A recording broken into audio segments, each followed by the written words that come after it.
ఇది నా కథ కాదు, ఇది మనందరి కథ.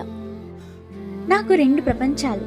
మొదటి ప్రపంచంలో ఉదయం టిక్ టిక్ మంటూ మోగే అల్లారంతో చాలని నిద్రతో మొదలవుతుంది. ఇంకో 5 నిమిషాలు అనుకుంటే నిద్రలోనే జీవితం పరిగెడుతుంది. గడియారం వైపు ఒక చూపు వేస్తూనే ఇంటి పనులు వంట పనులు చేసేసరికి ఆలస్యం అవుతుంది. ఇప్పుడు అసలైన యుద్ధం మొదలు. యుద్ధమా అంటూ ఆశ్చర్యపోకండి. ఫుల్గా ట్రాఫిక్, కీకీ కీకు అంటూ మోగే హారన్ చప్పుళ్ళు. వీటి మధ్యలో ఇంకాస్త ముందుకు పోతే చాలు అనుకుంటూనే గంటలు గడిచిపోతాయి. తీరా ఇంత చేసి ఆఫీస్ చేరుకున్నాక పెద్ద పెద్ద గాజు బిల్డింగ్లు, ఎంతో అందంగా నవ్వే నవ్వులు. కానీ ఆ నవ్వులు ఆర్టిఫిషియల్ మాత్రమే.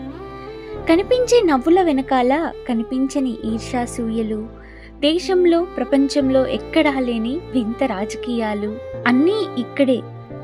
ఇవన్నింటికీ తోడు అనవసరంగా ఎగిరిపడే మేనేజర్లు, అనవసర పని ఒత్తిళ్లు, తీరని పనిభారం. మళ్ళీ అదే ట్రాఫిక్ దాటుకొని ఈదుకొని ఇంటికి చేరేసరికి చుట్టూ ఎవరూ లేరు. మాట్లాడాలని ఉంటుంది కానీ మనుషులు మాత్రం లేరు. ఒకవేళ మనుషులున్నా వాళ్ళకి సమయం లేదు, మనకి సమయం లేదు.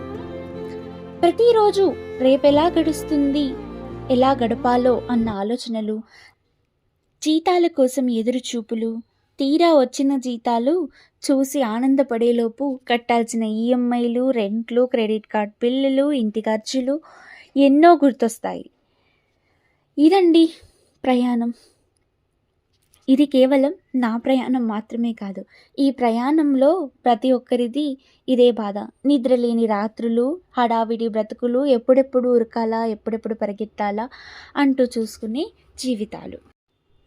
ఈ కథంతా ఎక్కడో విన్నట్లుగా ఉందా? మీ జీవితం కూడా ఇలానే ఉన్నట్లు అనిపిస్తుందా? అవునండి, మనకు తెలియకుండా మనం చేసేదంతా ఇదే. ఈ జీవితం నా ఒక్కదాంది మాత్రమే కాదు, మనందరిది అదే జీవితం.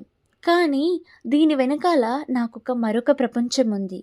అదేంటో చూడాలంటే నెక్స్ట్ షార్ట్ వరకు ఎదురు చూడాల్సిందే. బాయ్.